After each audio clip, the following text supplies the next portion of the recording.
Comments ಅಂತೂ ಕೆಟ್ಟ comments ಯಾರೂ ಮಾಡಬಾರ್ದಲ್ಲ ಸರ್.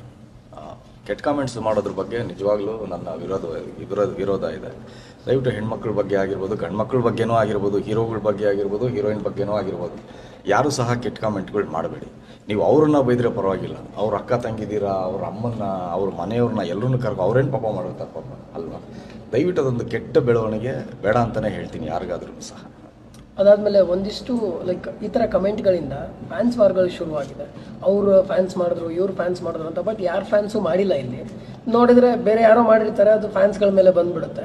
ಸೊ ಈ ಥರದ ಬಗ್ಗೆ ಸರ್ ಅದೊಂದು ದೊಡ್ಡ ತಪ್ಪು ಆ್ಯಕ್ಚುಲಿ. ಈಗ ಯಾರೇ ಸ್ಟಾರ್ ಬಂದು ಯಾರಿಗೂ ಸಹ ಕೆಟ್ಟದ್ದು ಮಾಡಿ ಇಂಥವ್ರು ಹೊಡೀರಿ ಬಡೀರಿ ಇಂಥವ್ರು ಕಾಮೆಂಟ್ ಮಾಡಿ ಅಂತ ಯಾರೂ ಹೇಳಲ್ಲ ಸರ್.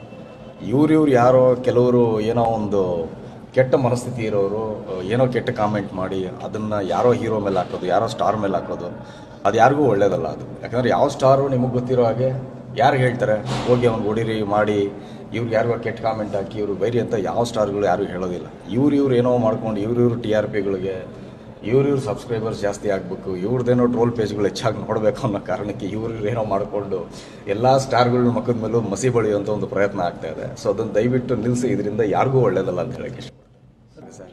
ಯಾಕಂದರೆ ಈಗ ನಿಮಗೆ ಗೊತ್ತಿದ್ದಾಗೆ ನಮಗಿಂತ ಹೆಚ್ಚಾಗಿ ನಿಮಗೆ ಮಾಹಿತಿ ಇರುತ್ತೆ, ನಿಮ್ಮಿಂದ ನಾವು ಮಾಹಿತಿ ತಗೊಳ್ಳೋಂಥದ್ದು. ನಿಮ್ಗಳಿಂದ ನೀವೇನು ಕೊಟ್ಟಿದ್ದೀರ ಮಾಹಿತಿ ತಿಳ್ಕೊಂಡು ನನಗೆ ಅನಿಸಿರೋ ಪ್ರಕಾರ ಯಾರ ಮೇಲೂ ಒಂದು ಪಕ್ಕ ಎವಿಡೆನ್ಸ್ ಇಲ್ಲದೆ, ಪ್ರೂಫ್ ಇಲ್ಲದೆ ಯಾರ ಮೇಲೂ ಅಪವಾದಗಳು ಹೊರಿಸಬಾರ್ದು. ಯಾರು ಬೇಕಾದರೂ ಆಗಿರ್ಬೋದು. ನಿಮಗೆ ಪಕ್ಕ ಎವಿಡೆನ್ಸ್ ಇಲ್ಲದೆ, ಪ್ರೂಫ್ ಇಲ್ಲದೆ ಒಬ್ಬ ಸ್ಟಾರ್ ಮೇಲೆ, ಒಬ್ಬ ನಟನ ಮೇಲೆ ನೀವು ಸುಮ್ಮನೆ ಅಪವಾದ ಹೊರಿಸ್ತೀರ. ನೀವು ಯೋಚನೆ ಮಾಡ್ಬೇಕು, ನಾನು ಮಾಡ್ತಾರೆ ಸರಿನಾ ತಪ್ಪಾ ಅಂತ. ಸೊ ಹಾಗಾಗಿ ಆ ವಿಷಯದಲ್ಲಿ ನಾನು ತಪ್ಪು ಅಂತ ಹೇಳ್ತೀನಿ. ನಾನು ಖಂಡಿತವಾಗ್ಲೂ ಸರ್ ಹೌದು, 100% ತಪ್ಪು ಸರ್. ತಪ್ಪು ಯಾರು ಮಾಡಿದ್ರೆ ತಪ್ಪೆ, ನಾನು ಮಾಡಿದ್ರೆ ತಪ್ಪೆ, ಅವ್ರು ಮಾಡಿದ್ರೆ ತಪ್ಪೆ, ಯಾರು ಮಾಡಿದ್ರೆ ತಪ್ಪೆ. ಈಗ ದರ್ಶನ್ ಅವ್ರ ಬಗ್ಗೆ ದರ್ಶನ್ ಅವರು ಹೇಳಿ ಅವ್ರಿಗೇನೋ ಓಡಿಸಿದಾರ ಮಾಡಿಸಿದಾರೆ, ಏನಿದೆ ಪ್ರೂಫ್ ಅವ್ರ ಹತ್ರ ಅಲ್ವಾ? ನಿಮ್ಮ ಹತ್ರ ಪ್ರೂಫ್ ಇದ್ದರೆ ನೀವು ಸಾಬೀತು ಮಾಡೋರು ಅಂತಾರೆ, ಹೇಳಿದ್ದಾರೆ ಓಡಿಸಿದ್ದಾರೆ ಅಂತ. ಈಗ ನೀವು ಯಾರೋ ಒಬ್ರು ಸ್ಟಾರ್ ಇತ್ತು ಅಂದರೆ ನಾನು ಬಂದು ಯಾರ ಹೆಸರು ಹೇಳ್ಕೊಂಡು ನಿಮ್ಗೇನೋ ನಾನು ತೊಂದರೆ ಮಾಡ್ತು ಅಂದರೆ ಅದು ನಿಮ್ಗೆ ಏನಿರುತ್ತೆ ಎವಿಡೆನ್ಸ್ ಅಲ್ವಾ? ಒಂದು ಎವಿಡೆನ್ಸ್ ಇಟ್ಕೊಂಡು ಮಾತಾಡಬೇಕು, ಒಂದು ಪ್ರೂಫ್ ಇಟ್ಕೊಂಡು ಮಾತಾಡಬೇಕು. ಯಾರ ಬಗ್ಗೆನೋ ಒಂದು ಅಪವಾದ ಹೊರಿಸೋದಕ್ಕಿಂತ ಮುಂಚೆ ಅವರು ಬೆಳೆಸ್ಕೊಂಡಿರೋಂಥ ಇಮೇಜ್ ಇರ್ಬೋದು, ಅದು ಬಂದು ಅವರು ಅಷ್ಟು ಒಂದು ಸ್ಕ್ರ್ಯಾಪಿಂದ ಬಂದು ಇವತ್ತು ದೊಡ್ಡ ಸೂಪರ್ ಸ್ಟಾರ್ ಆಗಿದ್ದಾರೆ ಅಂದರೆ ಅವ್ರ ಇಮೇಜ್ ಬೆಳೆಸ್ಕೋದಕ್ಕೆ ಎಷ್ಟು ಕಷ್ಟಪಟ್ಟಿರ್ತಾರೆ ಅವ್ರಿಗೆ ಗೊತ್ತಿರೋದು. ಇವಾಗ ನೀವು ಸಹ ಒಂದು ಸ್ಕ್ರ್ಯಾಚಿಂದ ಬಂದು ಒಂದು ಇಮೇಜ್ ಬೆಳೆಸ್ಕೊಳ್ಳೋದಕ್ಕೆ ಎಷ್ಟು ಕಷ್ಟಪಟ್ಟಿರ್ತಾರೆ ನಿಮಗೆ ಗೊತ್ತಿರುತ್ತೆ. ಅನ್ನೆಸೆಸರಿ ಸುಮ್ಮನೆ ಯಾರೋ ಹೇಳಿದ್ರು, ಏನೋ ಮಾಡಿದ್ರು, ಇದಾಯಿತು ಅದಾಯಿತು ಅಂತೇಳಿ ಅವರು ಮಸಿ ಬಳಿಬಾರ್ದು ಅವ್ರ ಮಕ್ಕಕ್ಕೆ. ಸೊ ಹಾಗಾಗಿ ಅದು ಒಂದು ನಿಮ್ಮ ಜವಾಬ್ದಾರಿ. ಯಾರೋ ನೀವು ಒಬ್ಬ ಸೂಪರ್ ಸ್ಟಾರ್ ಮುಖಕ್ಕೆ ಮಸಿ ಬಳಿತು ಅಂದರೆ ಅದು ಇಡೀ ಕನ್ನಡ ಚಿತ್ರರಂಗಕ್ಕೆ ಎಫೆಕ್ಟ್ ಆಗುತ್ತೆ.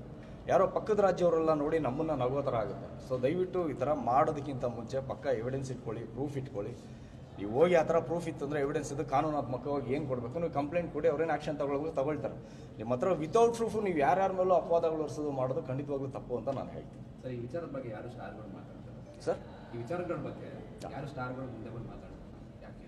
ಏನು ನನಗೆ ಗೊತ್ತಿಲ್ಲ ಸರ್ ಅದ್ರ ಬಗ್ಗೆ. ನನಗೇನು ಅನಿಸುತ್ತೋ ನನ್ನ ಅನಿಸಿಕೆ ನಾನು ಹೇಳಿದ್ದೀನಿ. ಅವ್ರವ್ರು ಸಿಕ್ಕಿದಾಗ ನೀವು ಅವ್ರಿಗೆ ಹೇಳಬೇಕಷ್ಟೇ. ಅಂದರೆ ಇದರಲ್ಲಿ ಯಾರ್ದೋ ನಾನು ಪರ ವಹಿಸ್ಕೊಳ್ತಾ ಇದ್ದೀನಿ, ವಿರೋಧ ವಹಿಸ್ಕೊಳ್ತಾ ಇದ್ದೀನಿ ಅಂತಲ್ಲ. ಅಫ್ಕೋರ್ಸ್ ದರ್ಶನ್ ಸರ್ ಅಂದರೆ ನನಗೆ ತುಂಬ ಇಷ್ಟ, ಅದು ಬೇರೆ ವಿಚಾರ. ಐ ಲೈಕ್ ಹಿಮ್ ಪರ್ಸ್ನಲಿ, ನನಗೆ ತುಂಬ ಅವರಂದರೆ ಪ್ರೀತಿ ಇದೆ. ಬಟ್ ತಪ್ಪು ಅಂತ ಬೇರೆಯವ್ರು ಯಾರು ಮಾಡಿದಾಗಲೂ ಅದು ತಪ್ಪೇ ಅದು. ಹಾಗಾಗಿ ದರ್ಶನ್ ಸರ್ ಅವ್ರ ಬಗ್ಗೆ ನನ್ನ ಸ್ಟ್ಯಾಂಡ್ ಇದೆ. ನಾವು ಯಾವತ್ತೂ ಅವ್ರನ್ನ ಬಿಟ್ಕೊಡಲ್ಲ ಸರ್.